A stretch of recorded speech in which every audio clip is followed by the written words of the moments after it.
Riboku rentre en scène. L'unité Isshin sont pris au piège par l'arrivée de l'armée de Riboku. Alors, quels sont les enjeux clés de cette bataille? Et surtout, est-ce que l'unité Isshin peut s'en sortir? C'est ce que nous allons voir aujourd'hui. Donc, yo l'unité Isshin, bienvenue sur Manga Reigns. Alors aujourd'hui, on se retrouve pour parler du chapitre 877 de Kingdom. On dirait bien que tout ne se passera pas comme prévu pour l'unité Isshin. Riboku rentre en scène et s'apprête à stopper net l'unité Isshin. Mais avant de commencer la review de ce chapitre, pense à laisser ton meilleur pouce bleu. Et si tu fais partie des 77% de personnes qui regardent mes vidéos sans être abonnés, alors abonne-toi à la chaîne et active la cloche de notification pour ne rien manquer. Comme d'habitude, pensez à prendre un petit truc à grignoter et une petite boisson, puis installez-vous car voici le résumé et analyse complète du chapitre 877 de Kingdom. C'est parti.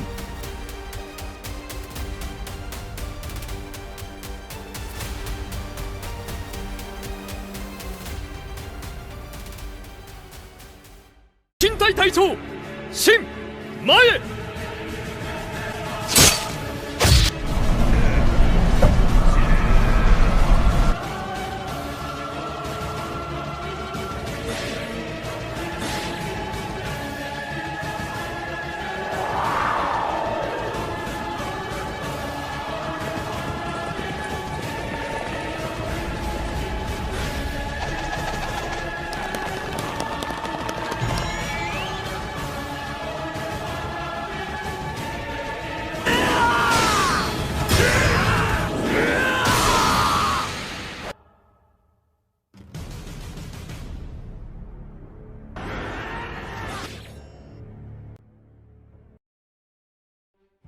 Ce chapitre a pour titre la force principale ennemie, ce qui nous permet de comprendre que ceci sera la confrontation principale de cet arc. L'unité Isshin est prête à attaquer les murs. Tout est en place. Le combat a débuté et on peut voir que les archers de Zhao ont engagé le combat. Et encore une fois, une magnifique cover de la part de Hara Sensei qui est dans les détails. Regardez-moi ces dessins magnifiques qui nous rappellent pourquoi Kingdom est un top manga. On comprend parfaitement la situation au travers de cette planche magnifique. Ensuite, nous arrivons à l'intérieur de la capitale, où c'est toujours la panique actuellement. La bataille débutera donc sur le mur ouest, et son roi se montre enfin. L'effet salaire en plus. Il pense réellement qu'il a l'aura de Cristiano Prime. Il constate que l'ennemi est vraiment là. Il demande où se trouve Riboku, mais pour le moment personne ne semble connaître sa position exacte. Quant à Kyokai et son armée, ils arrivent enfin devant la capitale. Ils constatent que le combat a commencé et ils se disent prêts à le rejoindre. Sauf que Kyokai a l'air d'avoir remarqué quelque chose et demande à son armée de s'arrêter immédiatement. Et du côté de la Gakuka, la bataille continue de battre son plein.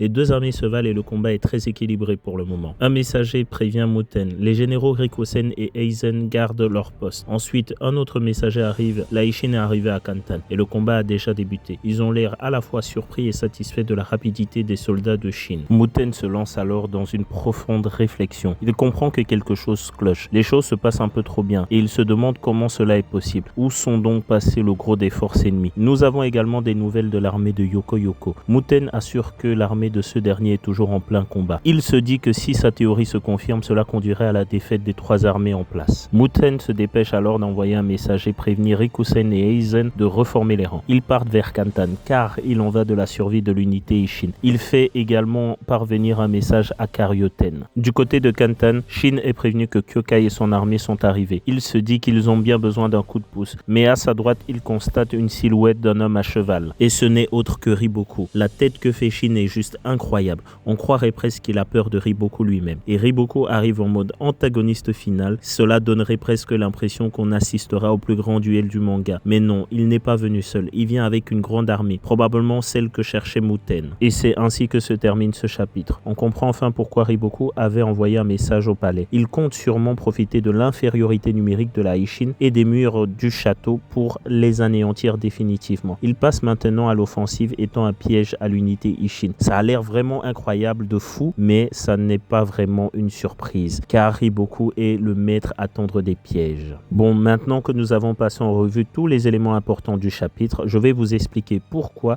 ce n'est pas une surprise de la part de Riboku. Passons à l'instant analyse et théorie.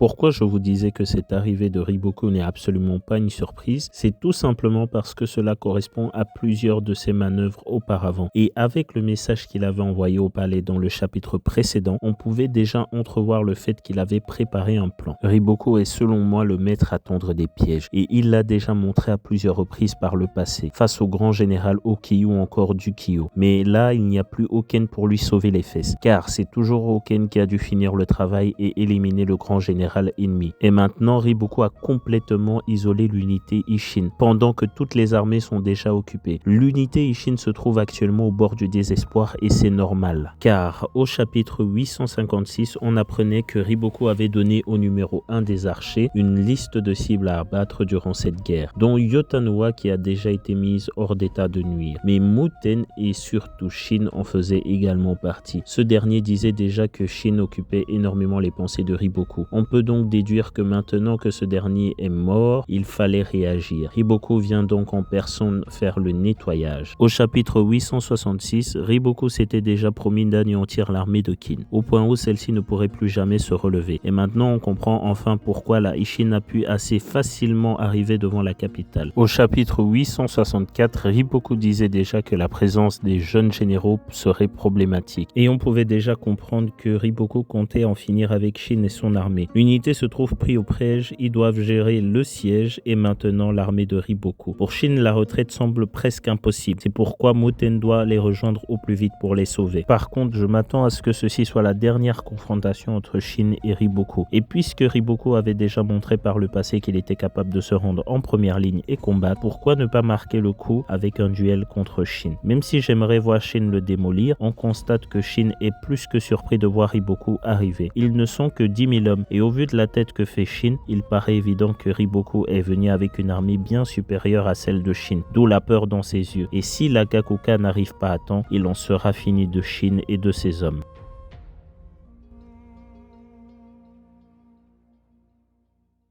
J'ai vraiment hâte de voir les tournures de ce face-à-face, car il n'y a plus Uken et Kyokai est déjà là et on connaît sa force. Si Muten arrive à temps et que les hommes les plus forts de Zhao sont toujours en première ligne, rien ne sera joué. C'était vraiment un super chapitre avec beaucoup de matière à analyser. Riboku est là mais rien n'est joué. Si Muten arrive accompagné par d'autres généraux importants, cela pourrait permettre à Kin de sauver la Isshin ou peut-être même vaincre Riboku et enfin conquérir Kantan. Et voilà, l'unité, c'est fini pour aujourd'hui. Mais avant de vous quitter, je vous invite à rejoindre mon serveur Discord pour parler de Kingdom et participer au prochain live. J'espère que cette review vous aura plu. Si oui, laissez un petit commentaire sous cette vidéo ainsi que votre meilleur pouce bleu. Et si vous voulez faire partie de l'unité Isshin, pensez à vous abonner à la chaîne. C'est totalement gratuit et moi je vous dis à la semaine prochaine pour la review du chapitre 878 de Kingdom. Donc à très vite pour de nouvelles batailles épiques et de nouvelles aventures. C'était Manga Reigns. Ciao.